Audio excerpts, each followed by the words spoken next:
প্রেম করে বিয়ে করলো, তারপরেও ডিভোর্স হয়ে গেল।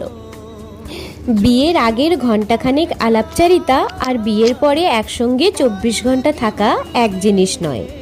প্রেমের সময় মানুষ নিজের ভালো দিকটাই প্রেজেন্ট করে, কিন্তু একসঙ্গে থাকলে শুধু একটা মানুষের পরিপাটি রূপ নয়, অগোছালো চুল, ফ্যাকাশে ত্বক, ছোটোখাটো বদঅভ্যাসের প্রেমেও পড়তে জানতে হয়। আসলে শুধু ভালোবাসা থাকলেই বিয়ে করা যায় না। সবাই ভালোবাসার যোগ্য, কিন্তু সবাই বিয়ের জন্য সঠিক নয়।